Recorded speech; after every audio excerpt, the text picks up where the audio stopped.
I am Scented Fawn, a traveler of a fragrant space-time.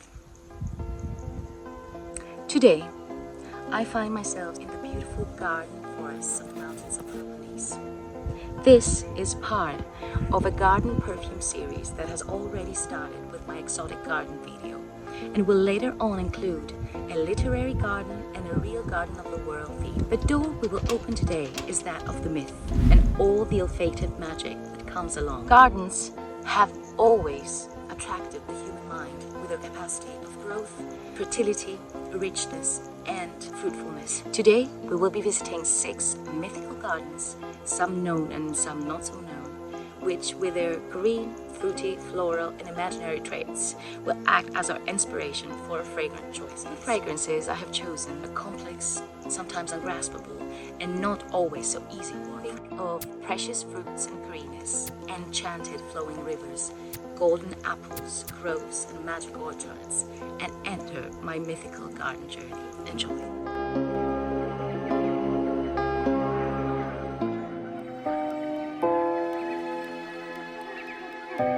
In this garden, you can grab a fruit by merely reaching out for it. You can run naked without feeling cold or hot, and you can coexist with all the domestic animals, all the birds, and all the wild animals within.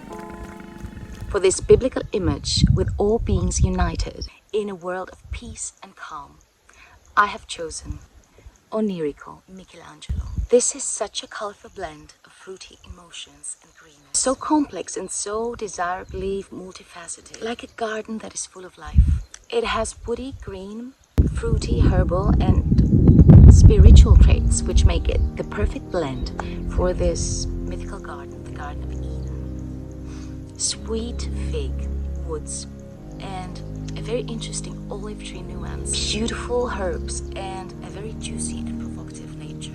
Along with its very interesting bitterness, cassis aesthetic, and its very discreet incense nuance, it creates a watercolor path that brings me to the center of the Sistine Chapel, where Michelangelo painted the Garden of Eden in the original sin, in the expulsion from Eden painting, in the most masterful way. This perfume shines in warm weather. It becomes one with your skin. The fig becomes creamy, and at the same time, it retains this beautiful, fresh, green, fruity quality that makes you think of a skin that has absorbed all the scents of nature, fruits, and vegetation. Onirico Michelangelo. The Song of Solomon mentions pomegranates, and this fruit that symbolizes prosperity is said to have been part of the Garden of Eden, along with quince, pears, grapes, and other fruits. Melograno by L'Herbolario. I bought this perfume specifically for this theme, as I had read that it is very true to its name, Melograno, which means pomegranates. I'm not sure how easily I will wear this fragrance, but for those of you who enjoy the bitterness and the leathery aspects of pomegranate, then this is a very good option for you. If you have eaten pomegranates, you know that along with the piercing, fresh sweetness, there is also a bitterness deriving from its mesocarpal substance. And I do not know how, but this fragrance has managed to bring all the aspects of the fruit in perfume form. Apparently, the pink pepper that this perfume has, combined with the red fruits and citrus aspects, give this sweet, pungent trait to the fragrance that literally brings you a pomegranate in your mind. I must tell you that this is a weird blend to my nose, but in the context of the mythical garden journey, I could not come up with an ordinary fragrance. So peculiarity is highly welcome in the context of this theme. Melograno by L'Herbolario. All About Eve by Dupe. This perfume was also specifically chosen to be included in this theme. While very familiar, it somehow reminds me of my childhood. I'm sure that I have come across this fragrance when I was younger. It also is very interesting because it combines crisp, cool qualities along with some warm aspects. The initial blast is that of a crisp green apple, the feeling you get when you cut an apple, you know, that aesthesis when the knife touches the juicy flesh of the apple, and some sweet honeyed cinnamon. Many reviews mention apple pie, but I must say that I do not get any pastry qualities from this fragrance. For me, it is a get-together of a fresh, almost sour apple and some warm and syrupy sweet spices. I could very well see how Eve could inspire a fragrance like this, because it has some innocent aspects with its fresh and cool apple sensation, but at the same time it has a hot, sultry element from the cinnamon, offering a tempting attitude, good enough to eat. Although it has gourmand qualities, this fragrance still is perfumey, and it also achieves some powdery aspects. It comes from an era where sweet perfumes were not literally gourmand, they were not edible, but they also retained the perfumey aspect. This was All About Eve by Joovv. We proceed to another very known mythical garden, that of the Hesperides, Hesperides in Greek. I'm going to read some information about this mythical garden. In Greek mythology, the Hesperides were the nymphs of evening and golden light of sunset. The Garden of Hesperides is Hera's sacred garden in the west, where either a single apple tree grows or a grove producing golden apples that grant immortality when eaten. The trees were planted from the fruited branches that Gaia gave to Hera as a wedding gift when Hera accepted Zeus.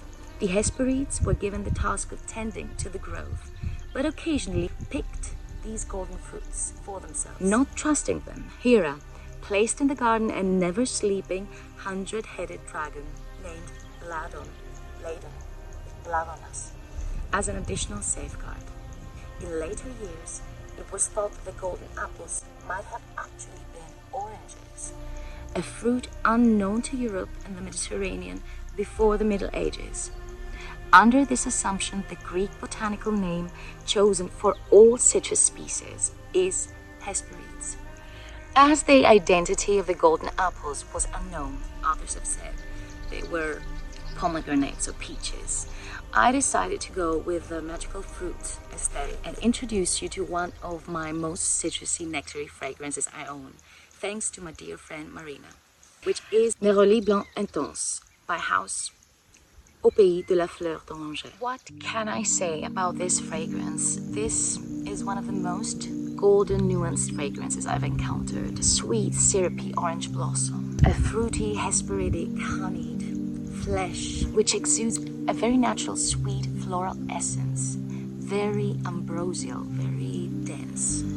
The color of the bottle speaks for itself. This ambery, deep orange sensation it evokes. The Garden of the Hesperides was said to be guarded by the nymphs of the golden light of sunset. If I had to associate this fragrance with a moment in the day, it would be that magical moment when the sun is saying goodbye and colors the sky with its deepest orange pink nuance. This perfume is solar, it's bright, it's honeyed, and very spring fitted, like the golden apples of the Garden of Hesperides that were said to offer immortality if consumed. So does this fragrance work as a spell of happiness and inner joy, bringing you a feeling of content and of nostalgia of something you may have never experienced.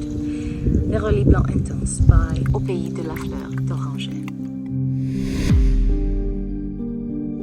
The location of the Garden of Hesperides is shrouded in a mystery. Some have said that the Hesperides lived in the west beyond the sunset. Some others have placed the garden specifically in Spain. The Greek poet and grammarian Apollonius of Rhodes placed the garden in North Africa, while mythographer Apollodorus had written it could be found among the Hyperboreans. But since this garden was said to be guarded by the dragon Ladon, and as Ladon River is a river found in Arcadia is considered the original place. The Garden of Hesperides was said to be surrounded by a high wall, famous for its springs of nectar that flowed within, while the earth grew the rarest of gifts by the gods.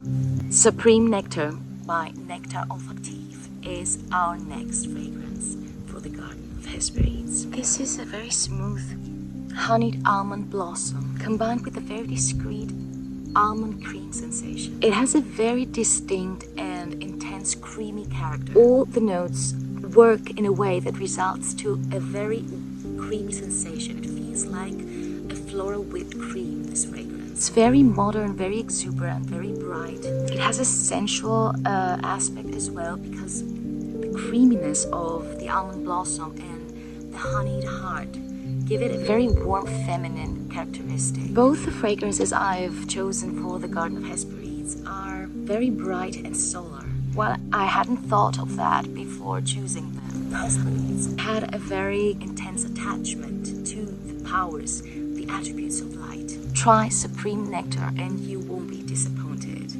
It's a beautiful house and a beautiful fragrance.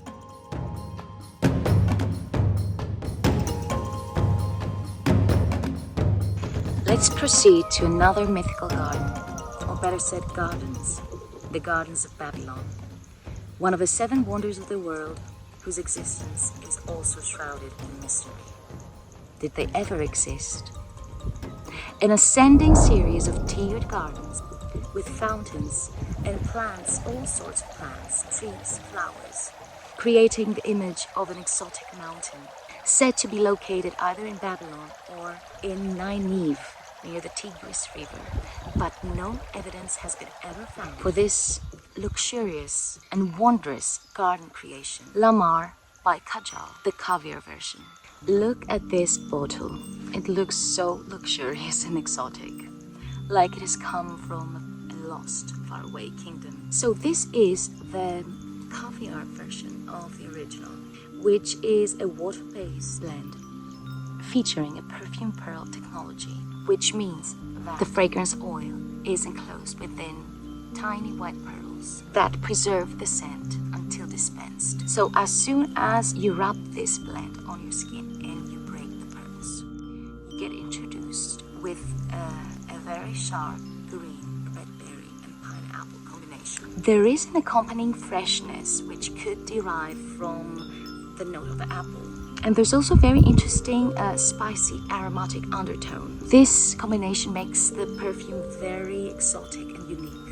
The flowers are very well blended in this perfume. You cannot get a flower distinctly rose or magnolia. You get an overall floral water sensation, which colors the spicy berry aspects of this perfume. There is also an interesting woody base from the cedar apparently, which gives it depth and perception. That being said, there is also a pungent, a bitterish green feeling that I usually associate with the note of blackcurrants. There are no blackcurrants inside, but keep that in mind because you have to enjoy this bitter green sensation in order to enjoy this fragrance. I don't know if it has to do with the pearl technology, but this fragrance as a texture feels very luxurious and opulent. I imagine a queen like Semiramis using bath oils that have a scent like this. Checking for synonym words for luxurious, I found the word Babylonian.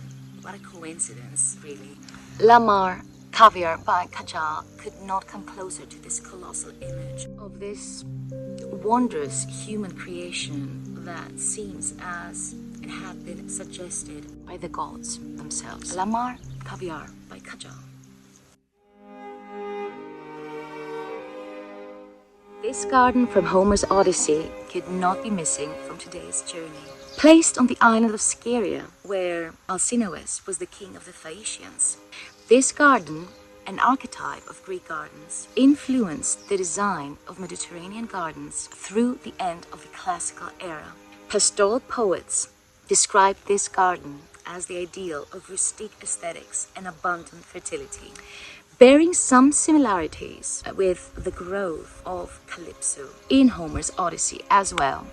This garden was said to have fresh springs, all sorts of fruit trees like fig trees, and rich grapevines. All these aspects of the garden of Alcinous lead me to one specific fragrance, D'Ambrosia by Profumo. This is truly a magical perfume. It must be one of my favorite fragrances from this list.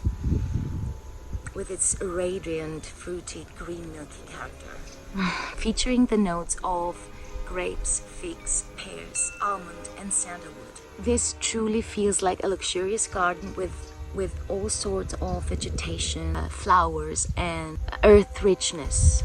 The fig is quite prominent on my skin, but in the most interesting way possible because it offers a very delicate milky and green sweetness. Combined with the nutty almond and the dry sandalwood, it almost achieves a coconutty nuance on the skin. Its most wondrous trait for me is its glowing texture. Imagine light passing through a diamond, reflecting from its multifaceted surface.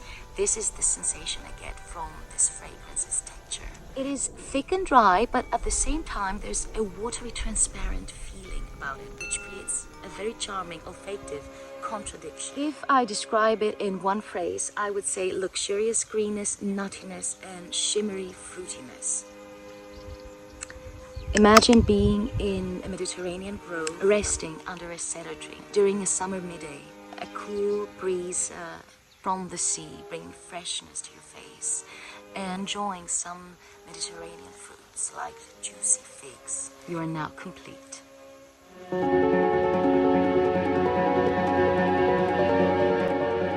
Last but not least, we proceed to not exactly a garden, but to a tree found in the center of the garden that is called the universe. Its branches reaching to the stars, its roots reaching to the land of the dead. Yggdrasil, a main element of Norse mythology, is deeply connected to other very known trees, like the Tree of Life of the previously mentioned Garden of Eden. Yggdrasil connects 9 worlds, that of the people, the elves, the giants, the dwarves, the dead, the fire, and the Aesir gods. To represent this astral garden in which the Yggdrasil exists, I have brought you perfume with utterly mystic and arcane qualities. Wild Emerald by Atar Ahas. First impression, mineral, earthy, aromatic. The whole magic of this fragrance comes from its mineral, earthy, gemstone aesthetic. This perfume is both dark and light. It brings you the darkness of the soil and earth essence. It is moist and vegetal. I'm sure that the patchouli and the leathery labdanum, as well as the spicy cumin, play a significant part for this dark potion-like earth aesthetic of this fragrance. At the same time, this perfume has a transparent, mineral and lucid aesthetic. The intention of the brand was to evoke associations that the emerald color creates, to elicit images of forests with trees, fertile and lush landscapes. They truly managed to achieve their intention. Within this dark and emerald colored aesthetic, the beautiful rose blooms, offering a very discreet, romantic heart. Of course, the highlight note of this fragrance is the potato, which I must say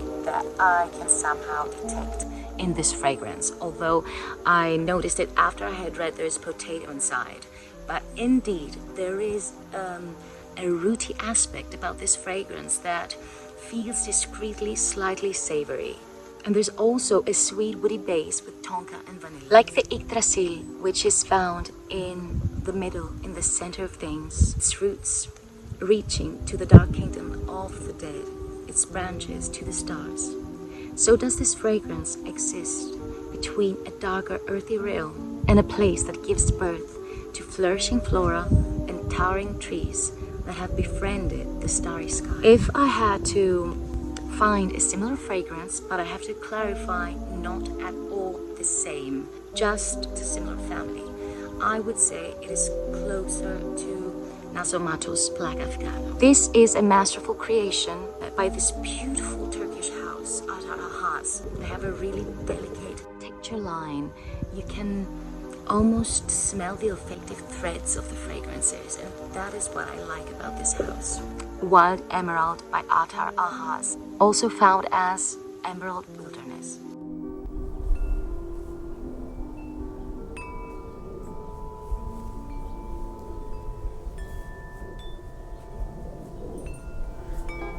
Let's now exit the mythical realm of gardens and scents and adjust to a beautiful reality, which may very well bear the possibility of the grandiose splendor of the myth. Of course, fragrances can always act as vessels to legendary lands and to the most legendary aspects of ourselves. I hope to see you again in my next video. Until then, I send you a breeze of regeneration and lightheartedness from the beautiful mountain gardens of the Araunia Mountains of Peloponnese.